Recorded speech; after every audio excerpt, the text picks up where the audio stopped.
আমরা আবার একটু বিজন সম্মানিত দাদার কাছে আসলাম। তো দাদা, এই আপনি বাকিদের কথা শুনলেন, তাহলে এখানে এই প্রতিকারের এরকম ঘটনা যেন আর কোথাও না ঘটে, তাহলে আপনার মতামত যদি আপনি বলেন, বা আপনার সাজেশন, আপনার পরামর্শ যদি বলেন। প্রথমত যে দুইজন আলোচনা করলেন, দুজনে মানে আলোচনার অনেক গভীরে গেছেন। সেটা হচ্ছে খুব গুরুত্বপূর্ণ। দুজনকে আমি ধন্যবাদ দিতে চাই প্রথমত আলোচনাটাকে সেই স্তরে নিয়ে যাওয়ার জন্য। সেই অর্থে আমি এই প্রবলেমটা নিয়ে মানে যে দুজন কথা বলছে এর মধ্যে মনে উনি একটা খুব চমৎকার জায়গায় কথা বলছেন যে আমাদের এখানে আসলে রেনেসাটা হয়ে ওঠেনি। রেনেসা না হওয়ার প্রবলেমটা যেটা, এটা হচ্ছে যে এখানে ফিউডালিজমটা ভাঙে পড়ে নাই।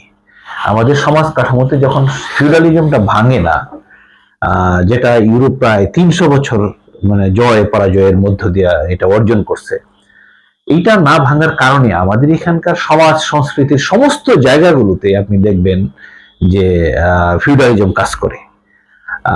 এবং আমরা যা যা কিছু নিয়ে ভাবি, মানে এমনকি আমরা যখন গণতন্ত্রের কথা ভাবি, তখন আসলে ফিউডালিজম দিয়ে আসলে গণতান্ত্রিক একটা সমস্যার সমাধান করতে চাই। আপনাকে একটা উদাহরণ দিই। একজন সাংবাদিক, সে এখানকার খাদ্যদ্রব্য নিয়ে, খাদ্য সামগ্রী নিয়ে বেশ সচেতন ছিল, সামাজিক আন্দোলন করত। একবার তরমুজের মধ্যে রং দিয়ে কাঁচা তরমুজ মানে বাচ্চাদের বিক্রি করছে, এইভাবে পরে ওই যে বিষাক্ত রং দেওয়ার কারণে 2টা বাচ্চা মারা গেল। উনি তার ফেসবুক স্ট্যাটাসে লিখলেন যে ওদেরকে পাইলে আমি পাড়ায়া মাটির নিচে ডাইরিয়া ফেলতাম। অর্থাৎ একজন সমাজ সংস্কারক, তিনিও মানে তার যে খুব ভালো কাজটা এটা ফিউডাল একটা পদ্ধতিতে আসলে ফিউডাল একটা প্রবলেম সলভ করতে চায়।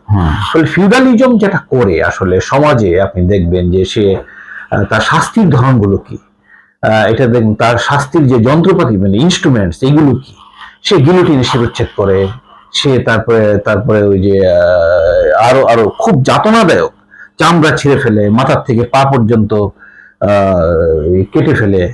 হ্যাঁ, অর্থাৎ এই যে তার পদ্ধতিটাই হচ্ছে আপনি দেখবেন যে খুব ভয়াবহ, সবচেয়ে যন্ত্রণাদায়ক বিভিন্ন পদ্ধতির মধ্যে দিয়ে সে আসলে মৃত্যুদণ্ড দেয়। অর্থাৎ সে মনে করে ভয় এবং আতঙ্কের মধ্য দিয়া একটা সমাজের শান্তি শৃঙ্খলা ফিরিয়ে আনা যায়। এটা হচ্ছে ফিউডাল পদ্ধতির জায়গাটা। ফলে আমাদের সমাজ কাঠামো এখানে যেহেতু আমরা আসলে এখানে রেনেসাটা করতে পারি নাই বা হয়ে ওঠে না এখানে, মানে সেই কারণে আমাদের যতগুলো ধারণা আছে, আমাদের ধারণার এইটা খুব ক্ষীণ অংশ ছাড়া, ক্ষীণ একটা ধারা ছাড়া প্রায় সমস্তটাই হচ্ছে ফিউডাল। তো এই ফিউডাল হওয়ার কারণে ফিউডালের মানে ফিউডালিজম আসলে ফেসিজম, ফিউডালিজম সার্বস্তুগতভাবেই ফেসিজম। তো আমরা এই যে এখন যে চর্চাগুলো হচ্ছে আমাদের সমাজ জীবনে এবং বিভিন্ন জায়গায়, আসলে আমরা আসলে ফিউডাল সংস্কৃতির কারণে এটা করি। এখন সেই দিক থেকে যদি বলেন আইনের শাসন দিয়া আপনি টোটাল ফিউডাল সংস্কৃতিকে প্রতিরোধ করবেন কিভাবে, আমি এই জায়গাটা আইনের অসহায়ত্বকে দেখি। তো বিকল্প কিছু, হ্যাঁ বলছি। তাহলে একটা প্রশ্ন হচ্ছে যে তাহলে কি আইনের শাসন আমাদের সমাজকে ফেরাতে পারবে না? প্রথমত হচ্ছে এটা আমাদেরকে তাৎক্ষণিক একটা সমাধান দিবে, এই মুহূর্তে একটা প্রতিরোধ করবে, এই মুহূর্তে সুরক্ষা দিবে। তো এই মুহূর্তের সুরক্ষাগুলো হচ্ছে আমাদের খুব সাময়িক।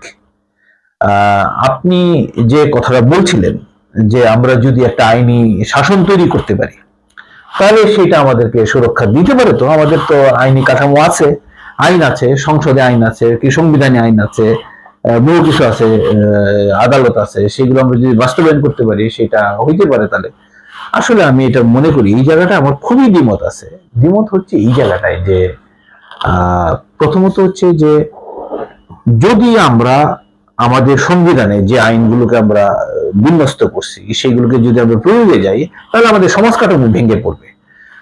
একটু আগেই বলছিলাম আপনারা বোধহয় শুনছেন এই আলোচনা শুরু করার আগে, যেমন আমাদের গার্মেন্টস ইন্ডাস্ট্রি, সেটা টিকেই আছে হচ্ছে শুধুমাত্র নিপীড়নের উপরে। এটা এক্সপ্লয়টেশনটা এই মাত্রায় হয় যে এটা আসলে এক্সপ্লয়টেশনের স্তরে আর থাকে না, এটা আসলে মানে সাপ্রেশন স্তরে চলে যায়। তো সেইটাকে যদি আপনি টিকিয়ে রাখতে চান আপনার গার্মেন্টস ইন্ডাস্ট্রি, যেটা শুধুমাত্র একটা কমিশন ভোগী একটা ইন্ডাস্ট্রি, তাহলে আপনাকে গার্মেন্টস শ্রমিকদেরকে আপনি স্বাধীনতা দিতে পারবেন না, তারকে আইনের শাসন এখানে পরিপূর্ণভাবে প্রয়োগ করতে পারবেন না, তার জীবনযাপন, তার সামাজিক কাঠামো, তার চাহিদা, তার অধিকার, এইগুলোকে আপনি বাস্তবায়ন করলে আপনার গার্মেন্টস অর্থাৎ আমরা ইন্ডাস্ট্রির যে এক্সিস এটা ভেঙে পড়বে। আমাদের এখানকার যে যে কাঠামোটা এখন একটা পুঁজিবাদী কাঠামোর মধ্যে আমরা আছি, এখানে প্রধান প্রধান যেগুলো আছে, আপনি ধরেন এস আলম আছে, এস আলম তো কয়েকজনের গড়ে ওঠা, আব্দুল আওয়াল মিন্টু আছে, তারপরে হচ্ছে এই যে আরো যে বসুন্ধরা গ্রুপ আছে, পরে ইয়ারা আছে কি জানি বলে সালমান এফরামরা আছে, আরো কতগুলো গ্রুপ আছে, স্কয়ার সিটি গ্রুপ। এই সবগুলো গ্রুপই দেখবেন এরা প্রধানভাবে ব্যবসা বা ইন্ডাস্ট্রির মধ্যে দিয়ে আয়টা এদের প্রধান উৎস না। এদের প্রধান উৎস হচ্ছে আসলে বিপুল পরিমাণ জমি সম্পত্তি লুটতরাজ, ব্যাংক লুটতরাজ, এইগুলোর মধ্যে এদের পুঁজি গড়ে উঠছে। আপনি কালকে যদি আপনি এখানে আইনের শাসন কায়েম করতে যান, এই পুঁজিগুলো ভেঙে পড়বে, অর্থাৎ আমাদের রাষ্ট্র বিপদে পড়ে যাবে, আমাদের ব্যবসা বাণিজ্য মানে ছিন্ন ভিন্ন হয়ে যাবে। তাহলে করণীয় বলতেছি আপনাকে। তো ফলে আমাদের এমন একটা কাঠামো আমরা এখানে তৈরি করছি, আসলে যে কাঠামোর মধ্যে বসবাস করতেছি, যে কাঠামোটা আসলে আপনাকে শুধুমাত্র আইন শৃঙ্খলা পরিস্থিতি, প্রথমত এটা প্রয়োগযোগ্য, দ্বিতীয়ত হচ্ছে যে আপনি সেটা প্রয়োগ করলে আপনার সমাজ কাঠামোর একটা আসলে এই বিন্যাসটা ভেঙে যাবে। আরেকটা কথা প্রসঙ্গক্রমে একটু বলে ফেলি, যদিও লম্বা হয়ে যায়, সেটা হচ্ছে যে আমাদের এখানে বলা হচ্ছিল যে উনি বলছিলেন যে যদি আমরা আমাদের যে রাষ্ট্র, সেই রাষ্ট্রের ক্ষেত্রে আমাদের রাষ্ট্র সবকিছু করতে পারে না, এই ব্যাপারটা এরকম। আমাদের একটা ব্যর্থ, আসলে এইরকম দেশগুলোতে আসলে ব্যর্থ রাষ্ট্র কাজ করে। ব্যর্থ রাষ্ট্র আসলে কোন অর্থে? রাষ্ট্রের দুইটা চরিত্র থাকে। আপনি যদি লেনিন পড়েন, লেনিন রাষ্ট্র বিপ্লবের মধ্যে সারবস্ত্রটা হচ্ছে রাষ্ট্র হচ্ছে শাসক শ্রেণীর বা শাসক শ্রেণীর নিপীড়নের হাতিয়ার। সে অন্য ক্ষমতার বাইরে যারা থাকে তাদের উপর নিপীড়নের মধ্য দিয়া থাকে, এটি হচ্ছে রাষ্ট্রের আসলে মূল কাজ।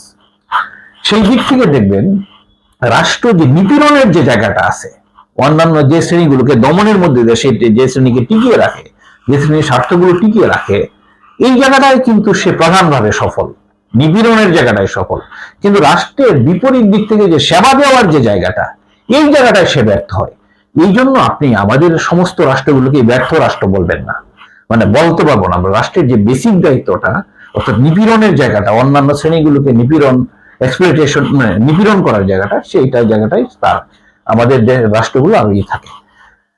আমাদের রাষ্ট্রগুলো আরেকটা বৈশিষ্ট্য হচ্ছে তার জন্যই হয়েছে জনগণকে সেবা করার জন্য। রাষ্ট্র যে অর্থে রাষ্ট্র উৎপত্তি করছে মানুষের সংগঠিত, মানুষের একটা সুবিন্যস্ত সমাজ কাঠামো টিকিয়ে রাখার জন্য। আমাদের রাষ্ট্রের যে গঠন অর্থাৎ আমরা ইংরেজরা আমাদের যে আধুনিক রাষ্ট্রের যে এখানে গঠনটা করছে, সেটার গঠনই হচ্ছে নিপীড়নমূলক ভাবে। ফলে আমাদের রাষ্ট্র যখন মানে ওই যে কাজ করে, তখন সে আসলে তার মূল কাজটাই হচ্ছে এখানকার জনগণকে নিপীড়নমূলক, সেটা জনগণকে সেবামূলক না। ফলে আমরা যে দুর্নীতির কথা বলি, আমাদের এখানে আসলে কোনো দুর্নীতি হয় না, আমাদের রাষ্ট্রের কাঠামোটাই হচ্ছে নিপীড়নমূলক। এইভাবে আমাদের এটা দেখা উচিত বলে আমি মনে করি। ধরেন ইউরোপিয়ান সমাজে রাষ্ট্রের যখন দুর্নীতি হয়, তখন ওইগুলোকে দুর্নীতি বলতে পারবেন আপনি, কারণ ওদের রাষ্ট্র আসলে তার জনগণকে সে সেবা দিয়ে যায় প্রধানভাবে। আমাদের এখানকার রাষ্ট্রের আসলে কাজের জায়গাটা ভিন্ন রকমের, নিপীড়নমূলক একটা রাষ্ট্র আমাদের এখানে গড়ে উঠছে, আধুনিক যে রাষ্ট্র ব্যবস্থা। সেই অর্থে আপনি পরিপূর্ণভাবে রাষ্ট্রের কাঠামোগত পরিবর্তন, এখানে অর্থনীতির একটা বড় কাঠামোগত পরিবর্তন, এখানে সমাজ সংস্কৃতির একটা বড় কাঠামোগত পরিবর্তন, এইগুলোকে আপনি যদি নির্মূল না করেন, এগুলো যদি পরিবর্তন না করেন, অর্থাৎ আসলে একটা রেগুলেশন না করেন, তাহলে আসলে এটার চূড়ান্ত অর্থে পরিবর্তন ঘটবে না।